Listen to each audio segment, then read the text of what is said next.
नहीं है, जब तक आपके पास मिलिट्री एस्टेब्लिशमेंट का सर्टिफिकेट नहीं है, जब तक आईसिस का और दाइश का और तालिबान का सर्टिफिकेट नहीं है आपके पास कि आप जनूनी बन जाएं, जब तक आप जनूनी नहीं बनेंगे, Pakistan is not for you. तो जब मुसलमान के साथ ही ऐसा हो रहा है वहां पे, जब एक आम आके बैठ जाएगा, तो of course you will be worried. तो ये सिचुएशन गिलगित बिल्तिस्तान में है, और ना सिर्फ गिलगित बिल्तिस्तान में, ये बलूचिस्तान में भी है, ये सिंध में भी है, हर जगह पे ये सिचुएशन है, और पंजाब मिलिट्री इसके पीछे है। आईएसआई एस्टेब्लिशमेंट बाकायदा ये एक प्लान के थ्रू, ये आज का पाकिस्तान की वो प्रॉब्लमेटिक है हमारे लिए, और वो बार बार बार बार बार बार अत्याचार कर रही है ना, और वो अत्याचार खत्म ही नहीं हो रहा। वो सिंधियों के साथ हो, वो बलोचों के साथ हो, वो पश्तूनों के साथ हो, वो यानी बलूचिस्तान, पाकिस्तान कुछ है ही नहीं ना। कोई चीज आपको दिखाई दे, जैसे इंडिया को चंद्रमान दिखाई दे रहा है, हमें तो आज तक वो डंडे वाला झंडा दिखाया गया है ना। डंडे में एक झंडा है, वो फौज के हाथ में, वो बोलते हैं कि भाई इसमें तारा भी है।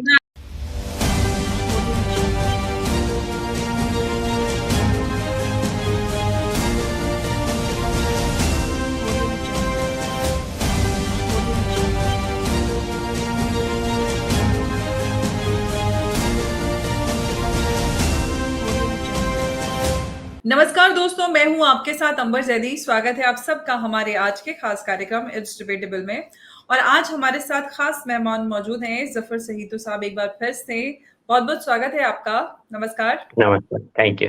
थैंक यू जी, आज मैं आपके साथ पाकिस्तान और जो पाकिस्तान में सो कॉल्ड पाकिस्तान है, पाकिस्तान के अंदर जो कौमें हैं जो अपनी आज़ादी के लिए, अपने अधिकारों के लिए, हुकूक के लिए आवाज़ उठा रही हैं, और हम सब एकदम से एक साथ हमें नज़र आ रहा है कि चाहे हम पश्तूनों की बात करें, बलोचों की बात करें, सिंधियों की बात करें, गिलगिट, कश्मीर, हर जगह जो कौमों पर तज़ाद है, वो सारी चीज़ें सामने निकल कर आ रही हैं। और बाकी सारे जो क्राइसिस हैं पाकिस्तान में वो तो है ही, लेकिन इस सब के बीच जो कौमों का तज़ाद है, इसको आप किस तरह से देख रहे हैं? अंबर जी, हमें देखे मालूम है कि पाकिस्तान एक अननेचुरल स्टेट जो ब्रिटिश के द्वारा उसको बनाया गया, ये अभी एक फैक्ट है, हम सब जानते हैं। इवन इंडिया का भी उसमें हाथ था, उस टाइम की जो पॉलिटिकल लीडरशिप थी उनका हाथ था उसमें, और वो खुलकर सामने आ गया है। मोहरे थे ब्रिटिश के, तो उन्होंने पहला जो हमारे पास एक मुसलमान और हिंदू का जो एक झगड़ा स्टार्ट करवाया अपने एजेंट्स के थ्रू। तो ये चीजें ब्रिटिश के द्वारा कराई गई, सही है, उससे हम नहीं हट सकते। पाकिस्तान जो एक अननेचुरल स्टेट बनाई गई, वो इसी बुनियाद पे, आप 1940 का जो लाहौर रेजोल्यूशन है, जिसको पाकिस्तान ने बड़ी बेशर्मी से बाद में ये बोला कि ये पाकिस्तान रेजोल्यूशन है, हालांकि वो पाकिस्तान रेजोल्यूशन था ही नहीं, वो लाहौर डिक्लेरेशन थी। उसमें क्लियर लिखा हुआ था कि भाई जो भी कौमें, जो भी कंट्रीज, मिसाल के तौर पर सिंध तो आजाद रहा है ना हमेशा, बलूचिस्तान आजाद रहा है, कश्मीर आजाद रहा है, पश्तून, अफगान, ये सब आजाद रहे हैं। पाकिस्तान का तो कोई वजूद ही नहीं था ना। बांग्लादेश, बंगाली आजाद एक अपना हैसियत में रहे हैं। ठीक है, छोटी छोटी किंगडम्स थी या इंडिपेंडेंट कंट्रीज थी या स्टेट्स थी। तो जब आप अननेचुरली एक मजमुए को, जो जिसका कल्चर, जिसकी हिस्ट्री, जिसकी रूट्स, जिसकी एथेंसिटी, जिसका हर चीज डिफरेंट है। मेरी सिंधी लैंग्वेज है, और मैं अपने सिंधी होने पे फख्र करता हूँ, बजाय पाकिस्तानी कहलाने के लिए, क्योंकि पाकिस्तान कुछ है ही नहीं ना। कोई चीज आपको दिखाई दे, जैसे इंडिया को चंद्रमान दिखाई दे रहा है, हमें तो आज तक वो डंडे वाला झंडा दिखाया गया है ना। डंडे में एक झंडा है, वो फौज के हाथ में, वो बोलते हैं कि भाई और इसमें डंडे तारा में भी है। चंदा है। हाँ, डंडे में झंडा डंडे, है, झंडे में चंदा है, और चंदा में बिल्कुल। तारा है, सबको जनता को तारे नजर आते हैं। तारे दिखाई दे रहे हैं, और जो अगर नहीं मानता है तो उसको वो डंडा जो है ना झंडे वाला अच्छे से पड़ता है। वो जज हो, वो पॉलिटिशियन हो, आप मुझे बताएं कि किसकी इन्होंने धुलाई नहीं की। बिल्कुल। इमरान खान से लेके जुल्फकार अली भुट्टो तक, लियाकत अली खान तक, आप जना की क्या हालत की इन्होंने। जना तो बनाने वाला था ना, ये सो कॉल्ड इनको बोलते हैं कि हमारा जब बनाने वाला था ना, या उसकी बहन थी बिल्कुल। फातिमा, उसके साथ क्या किया इन्होंने। वो रोडों पे रुलती रही हम्म।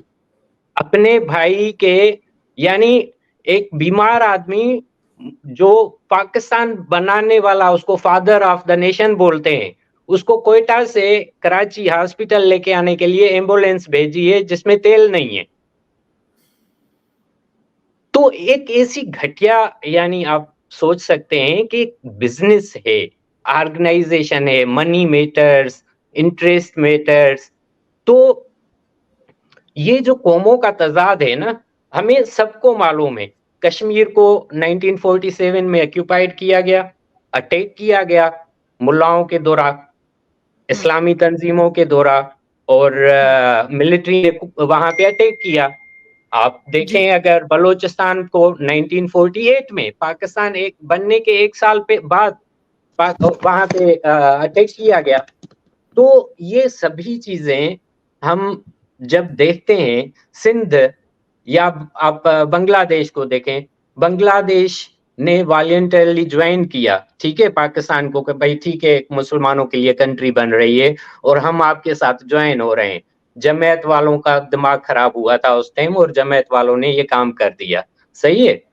तो आज हम देख रहे हैं कि हम किस तकलीफ से सब लोग गुजर रहे हैं। सिंधी हो, बलोच हो, पश्तून हो, सराइकी हो, गिलगित बिल्तिस्तान के लोग हों, आप, यानी किसी एक आदमी का मुझे आप बता दें कि जो हैप्पी हो, या जो कंटेंट हो, जो सेटिस्फाई हो कि हाँ भाई ये एक मुल्क बना था और हम खुशहाल है।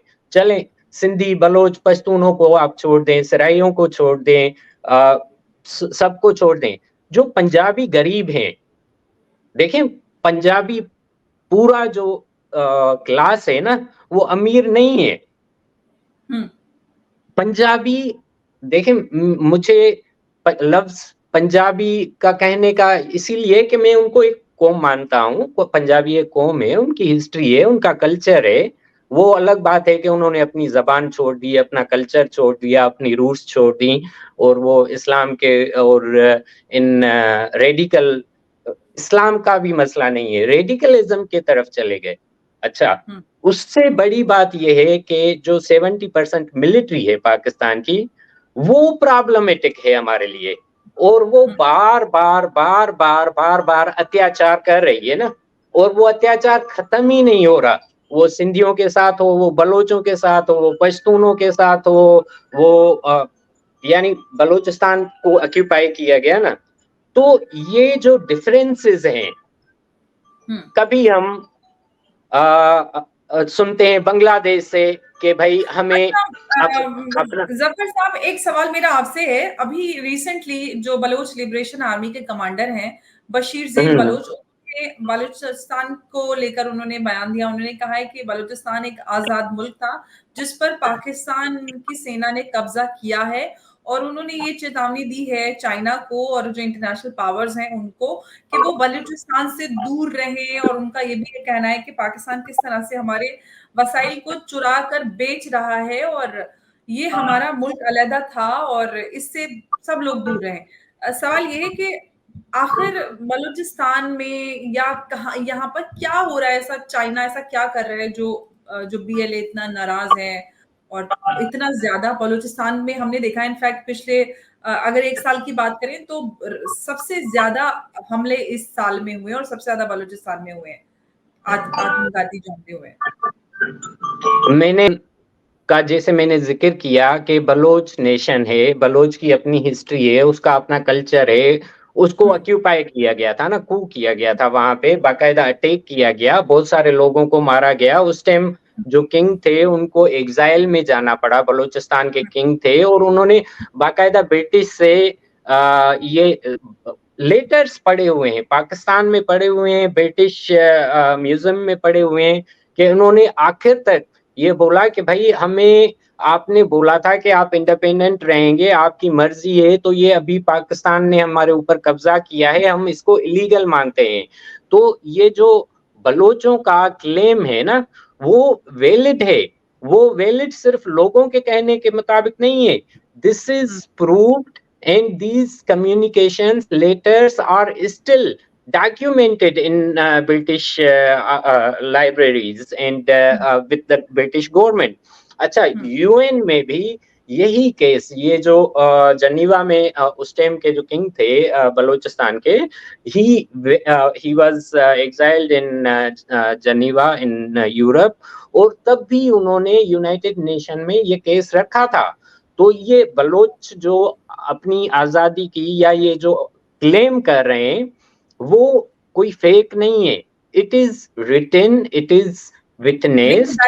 आई नो, लेकिन जो चाइना वहां पर कर रहा है, मैं उसके बारे में जानना चाहती हूँ कि क्योंकि ज्यादातर जहां पे भी, चाहे हम सिंधियों की बात करें, बलोचों की बात करें, पश्तूनों की बात करें, गिलगिटियों की बात करें, कश्मीरियों की बात करें, हर किसी का एक ही मसला है कि पाकिस्तान हमारे वसाइल को चुराकर बेच रहा है। तो मतलब इन कौमों का जो इनके साथ जो तजाद है, ये इसीलिए हो रहा है क्योंकि उनके पास नेचुरल रिसोर्सेज हैं, उसको चुराकर पाकिस्तान अपना गुजारा कर रहा है। बिल्कुल, देखें जो नेचुरल रिसोर्सेज है ना, आप अगर नेचुरल रिसोर्सेज को जियोग्राफिकली देखें कि सिंध में जो आइलैंड गैस है, या थर कोयल है जो, या बलूचिस्तान का जो सुई गैस है, या पश्तूनों का जो वहाँ पे मिनरल्स हैं डिफरेंट। अच्छा, जो पानी के नेचुरल रिसोर्सेज हैं वो गिलगित बिल्तिस्तान कश्मीर से आते हैं। सही है, पाकिस्तान देखें एक एग्रीकल्चर कंट्री है, तो बहुत सारा आपका डिपेंडेंस किस चीज पे है, वाटर पे है। तो हो क्या रहा है कि बाकी सभी जगहों पे लोगों के पास खाने के लिए भी पैसे नहीं है, और जब पाकिस्तान का जो मेन डोमिनेंट प्लेस है पंजाब, और पंजाबी मिलिट्री के जो 2-3 डिस्ट्रिक्ट्स हैं जहां से पंजाबी मिलिट्री पूरी आती है या रिक्रूट होती है, वो ऑन ड्यूटी हो या रिटायर हो जाएं, उनके पास बड़े फार्म बन जाते हैं, मिलियंस की उनकी प्रॉपर्टी बन जाती है। तो जब लोग देखते हैं ये चीजें, जब लोग देखते हैं कि भाई वसाइल हमारे, सिंपल में मैं एग्जांपल देता हूं कि सिंध की मिसाल के तौर पर 60 मिलियन आबादी है, सिंध के लोगों के पास रोड भी नहीं है, घर भी नहीं है, कुछ भी नहीं है। बलोचों के पास पीने के लिए पानी नहीं है, पश्तूनों को यानी मर मर के कभी कहाँ जाना पड़ता है जॉब के लिए, कभी कहाँ जाना पड़ता है। सही है, वो जब पंजाब में कोई भी जाता है, वहां के रोड गलियां, वहां की इमारतें, वहां की इंफ्रास्ट्रक्चर देख के बोलते हैं यार हम तो जंगल में रह रहे हैं, असल तो पाकिस्तान ये है। तो जब ये डिफरेंसेस आ जाते हैं, जब ये आपको एहसास महरूमी शुरू हो जाती है, तो फिर वो बांग्लादेश का जिक्र आ जाता है। अभी एक हफ्ता पहले जैसे गिलगित बिल्तिस्तान से क्या आवाज आई कि भाई जैसे बांग्लादेश ने इनकी पतलूनें उतरवाई, इंडिया ने इनकी फौजियों की पतलूनें उतरवाई, हम ये इनको चेतावनी देते हैं कि ये सुधर जाएं, वरना हम भी इनके साथ वही करेंगे।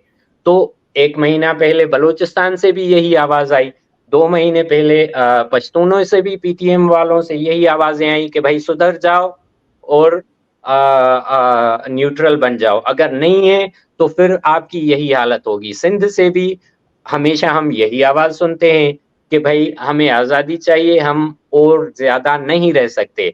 मिसाल के तौर पर मेरे 60 मिलियन पीपल हैं, हम 65% जनरेट करते हैं रेवेन्यू पाकिस्तान का, सिंध 65%, जबकि मेरे लोग, जबकि मेरी कौम, जबकि मेरी नेशन, उनके पास खाने के लिए कुछ नहीं है।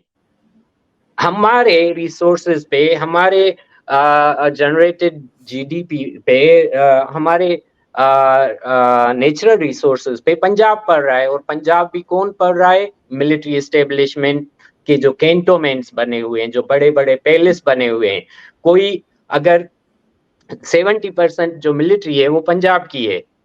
पाकिस्तान मिलिट्री में 7 लाख जो है, 7 लाख से 5 लाख जो है पंजाबी हैं। सही है? अगर कोई सिंधी वहाँ मिलिट्री में है भी, तो वो चौकीदार बनता है किसी कर्नल या मेजर के घर पे। सिपाही जो है वो जाके वहाँ पे चौकीदार उसको बनाते हैं। तो ये जो डिफरेंसेस हैं, तज़लील है, एक एहसास महरूमी है, वो शुरू दिन से चलती आ रही है, चलती आ रही है, चलती आ रही है, और वो अभी बॉइलिंग पॉइंट पे हो गई है, specially when India is going up, और सब देख रहे हैं कि भाई यार ये तो हम कहाँ मालूम नहीं कौन से जहन्नम में फँस गए हैं, जबकि इंडिया पूरी दुनिया पे छा रहा है। तो हुँ, अच्छा यही है कि हम जान छुड़ा लें। हुँ। अच्छा, तो तो ये एक जो तो हम ये कहानी है। हाँ, ज एक सवाल मैं इस चीज़ सबसे पूछना चाहती हूँ कि जिस तरह से हम सारी जो कौमें हैं, उनके ऊपर तज़ाद देख रहे हैं और उनकी जो आवाज़ है, अब एक साथ जोड़कर आई है, क्या इस टाइमिंग को लेकर हम ये सोच सकते हैं कि सब एक कहीं न कहीं कोई जॉइंट मूवमेंट चलाने की कोशिश कर रहे हैं या कोई एक ऐसी तंज़ीम बन सकती है आज़ादी के लिए, जो एक साथ आवाज़ उठाएगी पाकिस्तान से आज़ादी के लिए, ऐसा कुछ हो सकता है? अ, देखें, ज़रूरत ईजाद की माँ होती है ना, तो जी। क्या होता है कि जब आपके एम एक हो, जब हुँ, आपका दुश्मन एक हो, जब आपका एरिया वाइज़ आपके इंटरेस्ट एक-दूसरे से मिल रहे हों, तो वो एक नेचुरल प्रोसेस बन जाता है, और you start getting connected, even आप ना भी चाहें, लेकिन वो एक प्रोसेस है और वो चलता है। That's law of nature.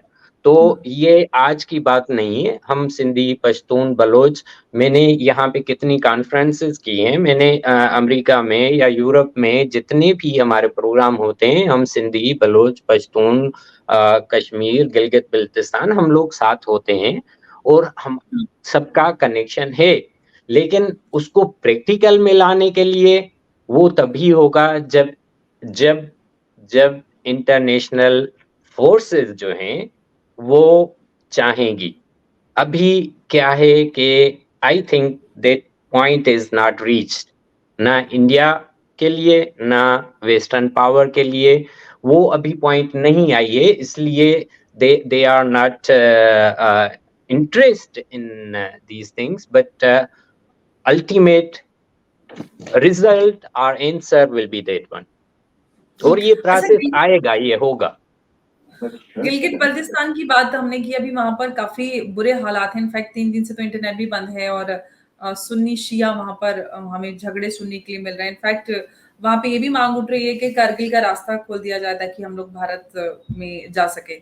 पूरे जो गिलगित-बल्तिस्तान में हालात हैं, किस तरह से देख रहे हैं? किस तरह से वो गिलगित जहाँ पर आबादी पूरी दूसरे तरह की होती थी, आज उसकी डेमोग्राफी पूरी चेंज हो गई है। इनफैक्ट कश्मीर और सिंध और बलूचिस्तान इस तरह के एरिया में भी पाकिस्तान ने डेमोग्राफिक चेंज की हैं। क्या ये स्ट्रैटेजी का हिस्सा है कि जो रेडिकल मुस्लिम हैं उनको बसाएँ इस तरह के इलाकों में ताकि अपना कब्ज़ा पाकिस्तान मज़बूत कर सके? जो आज स्थिति बिल्कुल, हमें देख बिल्कुल। ये हमेशा हमेशा जब भी यानी कोई अपसर्ट होता है या कोई डोमिनेंट फैक्टर होता है, उनकी कोशिश रहती है कि वो अपने लोगों को ऐसी जगह पे बसाए जहाँ पे उनको चेंजेस लानी हो ना। हुँ, तो यही सिंध में भी हुआ है, बलूचिस्तान में भी हुआ है, पश्तूनों के साथ भी हुआ है, कश्मीर में भी हुआ है, और गिलगित-बिल्तिस्तान में भी अभी जो ये मास मूवमेंट्स हुई हैं, वहाँ पे सेटलमेंट हुई हैं। तो क्या है कि जो लोकल लोग हैं, जो नेटिव्स हैं, ठीक है?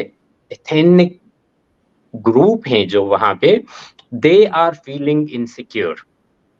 ऑफ कोर्स, आपका एक घर है, ठीक है? और सडनली वहाँ घर के बराबर में आपके 3-4 और नए घर बन जाएँ, और आप उन लोगों को जानते ही ना हों। सस्पिशियस एक हो पॉइंट आ जाए, तो यू विल बी कंसर्न्ड, और स्पेशली ऐसे टाइम में जब आपका जो है बिजली का बिल पहले जो 5,000 तक था वो 15,000 का हो गया है। जब आपका तेल जो है 100 का था वो 300 का हो गया है। जब आपका डॉलर रुपए के हिसाब से 1,000 था वो जो है 1 लाख था वो अभी 3 लाख बन गया है। तो ऑफ कोर्स ये चीज़ें इफ़ेक्ट करती हैं और लोगों को इनसिक्योर करती हैं, और यही प्रॉब्लम है कि वहाँ पे ये हमने अभी गुज़िश्ता 1-2 महीने में बहुत बड़ी चेंज देखी है। और हुँ, सबसे ऊपर बड़ी बात ये है कि जो चाइना वहाँ पे अपने लोग बिठा रहा है। चाइना जो क्योंकि चाइना जितनी भी जहाँ पे भी कंस्ट्रक्शन करता है या जहाँ पे भी कोई प्रोजेक्ट चलाता है, तो वो 50 टू 60% देयर ओन पीपल, और वो लोग कौन होते हैं? वो उनके जो कैदी हैं, जिनको उम्र कैद है, चाइना में जो यानी क्रिमिनल्स हैं, उनको ये फ्री लेबर के तौर पर यहाँ पे लेके आते हैं। तो अगर आपके बराबर में एक खूनी आके बैठ जाएगा, तो of course you will be worried. तो ये सिचुएशन गिलगित-बिल्तिस्तान में है, और ना सिर्फ गिलगित-बिल्तिस्तान में, ये बलूचिस्तान में भी है, ये सिंध में भी है, हर जगह पे ये सिचुएशन है, और पंजाब मिलिट्री इसके पीछे है। आईएसआई एस्टेब्लिशमेंट बाकायदा ये प्लान के थ्रू, ये आज का प्लान नहीं बना हुआ, क्योंकि मिलिट्री एस्टेब्लिशमेंट जो है ना, आईएसआई जब 1948 में बनी थी तभी से इन्होंने डिसाइड कर लिया था कि this will be a military organisation. तो वो ऑर्गेनाइजेशन का काम चल रहा है, वो गिलगित बिल्तिस्तान हो, बलूचिस्तान हो, वो पश्तूनिस्तान हो, वो सिंध हो। बिल्कुल आपने सही कहा और ऐसे ये सब काफ़ी लंबे अरसे से चलता आ रहा है। लेकिन जो पाकिस्तान के सामने हालात हैं, बिजली के दामों को, बिलों को लेकर लोग सड़कों पर उतर आए हैं। पहली बार ये पाकिस्तान में देखने के लिए मिल रहा है कि आवाम अपने मसाइलों को लेकर सड़कों पे उतरी हुई है। इससे पहले मज़हब के नाम पर लोग सड़कों पर उतरते थे, बड़े-बड़े एहतिजाज करते थे। लेकिन पहली बार मसले अपने लेकर आवाम सड़कों पर उतरी। ऐसे में जो इंटरिम गवर्नमेंट है, वो भी कुछ ख़ासा कर नहीं पा रही है और उनके बस का नहीं लग रहा है। जब शहबाज़ और इमरान खान की सरकार कुछ नहीं कर पाई, तो यही बेचारे क्या कर लेंगे 2 दिन में। लेकिन आपको क्या लगता है, जो अभी पाकिस्तान के सामने हालात हैं, ऐसे में जो नेशनल मोमेंट्स तेज़ी पकड़ रहे हैं, ऐसे में पाकिस्तान के लिए एक चैलेंजिंग जो सिचुएशन सामने है, किस तरह से आगे हालात बनते हुए देख रहे हैं? अ, अगर ये जो करंट सिचुएशन है अभी, और हुँ, इसके पीछे बहुत सारे अवामिल गुजरे हैं, 5, 10, 15 साल, 20 साल की स्ट्रेटजी रही है, और पाकिस्तान को बाकायदा जो है उस लेवल पे लेके आए हैं इंटरनेशनल फोर्सेस या जितने भी नेशनल ऑर्गेनाइजेशंस हैं, पाकिस्तान को एक्सपोज करने में, मिलिट्री एस्टेब्लिशमेंट को एक्सपोज करने में कामयाब तो हो गए हैं, लेकिन हुँ, इसको मैच्योर करने के लिए बाकायदा एक स्ट्रांग बेक होनी चाहिए, जो हुँ, ना अभी इंडिया रेडी है, मैंने जैसे पहले बोला, ना वेस्टर्न पावर्स रेडी हैं कि वो नहीं कर सकते। बाकी मूवमेंट जो लोगों की या मासेस की, वो आज की नहीं है पाकिस्तान में, वो हमेशा रही हैं, स्ट्रगल्स रही हैं, मास मूवमेंट्स, ये बिलों के मसले, ये कहत के मसले, ये सभी रहे हैं। लेकिन मिलिट्री के पास जो टूल है ना, वो है मुल्लाओं का, वो इस्लाम का। अगर ज़्यादा कोई ऐसी चीज़ हो जाती है ना, देख रहे हैं जब मिलिट्री देखती है कि हाँ भाई, लोग अभी हमारे बिल्कुल खिलाफ हो गए हैं, तो वो कोई ऐसा अमल कर देते हैं जो इंडिया के खिलाफ हो या हिंदुओं के खिलाफ हो, तो लोग फिर जमा हो जाते हैं। क्योंकि आइडियोलॉजी जो है ना, वो लोगों के उसमें रगों में बसी हुई है। तो वो फिर अपना गम भूल जाते हैं, अपना दर्द भूल जाते हैं, वो फिर इस्लाम वाले उस आइडियोलॉजी वाले चक्कर में आके वो सभी चीज़ें भूल जाते हैं। अभी अगर किसी टाइम भी मिलिट्री ने कोई ऐसा यानी आप ऐसा समझें कोई एक्टिविज्म कर दिया जो इंडिया के खिलाफ होगा, तो ये जो लोग आज सड़कों पे हैं ना, वो कल फिर मिलिट्री के गाने गाने शुरू हो जाएँगे। तो ये एक साइकी बनी हुई है, ये ऐसे नहीं है कि आज लोग अगर निकले हुए हैं तो वो बस बहुत कुछ हो जाएगा, नहीं होगा, ऐसे कभी भी नहीं होता। रिवॉल्यूशन और जो ऐसी changes, big changes, those changes always comes when the international players come on the ground effectively and practically. जब तक इंटरनेशनल फोर्सेस ग्राउंड्स पे नहीं आती, ये छोटे बड़े मसले और ये चीजें चलती रहती हैं। तो लेकिन वी आर एक होपिंग। मसला एक और मैं आपसे मसले पे बात करना चाहती हूँ, जो कि सिंध से जुड़ा हुआ है। सिंध में हमने अभी पिछले दिनों देखा, बल्कि लगातार ऐसा होता रहता है कि सिंध से जो हिंदू लड़कियां हैं, उनके रेप का, उनके अबडक्शन का, फोर्सफुल कन्वर्जन का जो मामले हैं, लगातार वो सामने आते रहते हैं। अभी भी रिपोर्ट आई कि 30 फैमिलीज ने माइग्रेट किया और वहां से पाकिस्तान से निकलकर भारत उन्होंने आने की का कदम उठाया है। ऐसे में अभी एक और ताजा खबर ये है कि एक एक बेचारी लड़की जो कि अस्पताल में बड़ी गंभीर बीमारी से जूझ रही थी, डॉक्टर्स ने उसका रेप कर दिया। मतलब बताइए, ये पाकिस्तान में एक नफरत की जो इंतहा है, मरीज के साथ डॉक्टर्स ने रेप कर दिया और भाग गए। और हिंदुओं की लड़कियों का आए दिन इस तरह से उनके साथ व्यवहार होता है। क्यों पूरी इंटरनेशनल कम्युनिटी खामोश है? क्यों इस तरह के जुल्म पाकिस्तान में कौमों के ऊपर हो रहे हैं, जिनका धर्म अलग है, उसके बेस पे हो रहा है? ये कैसा किस तरह का की आज़ादी, किस तरह का पाकिस्तान बनाया था, जहाँ पर हिंदुओं के साथ, हर कौम के साथ वहाँ पर जुल्म हो रहा है? पाकिस्तान बना ही इसी बेसिस पे था कि हम ये मुसलमानों का मुल्क है ना। आप आप बुनियाद देखें ना, ये हुँ। मुसलमानों का मुल्क है। सही है। जब क्लियर एंड कट हो गया कि ये इस्लामी जमहूरिया पाकिस्तान है और ये मुसलमानों का मुल्क है, तो आप समझ सकते हैं ना कि भाई वहाँ पे सोसाइटी का दूसरे मज़ाहिब की तरफ या दूसरे एथेनिसिटीज़ के तरफ क्या रवैया होगा। हुँ। तो ये तो बुनियादी है। बाकी जहाँ तक बात है इंटरनेशनल फोर्सेस, वो इस पे आवाज़ क्यों नहीं उठाती? Everyone has their own interest, political interest हैं हर किसी के ना। जिस टाइम उनको ज़रूरत होती है वो उसको उभारते हैं, लाते भी हैं, लोगों को बताते भी हैं। लेकिन जब ज़रूरत नहीं होती है, उनको अपने इंटरेस्ट अज़ीज़ हैं, तो वो ऐसा करते हैं। बाकी ये एक बच्ची की कहानी नहीं है, हर साल 1000 ऐसी बच्चियाँ मर जाती हैं, रेप हो जाती हैं, फ़ोर्सफुली कन्वर्ट हो जाती हैं।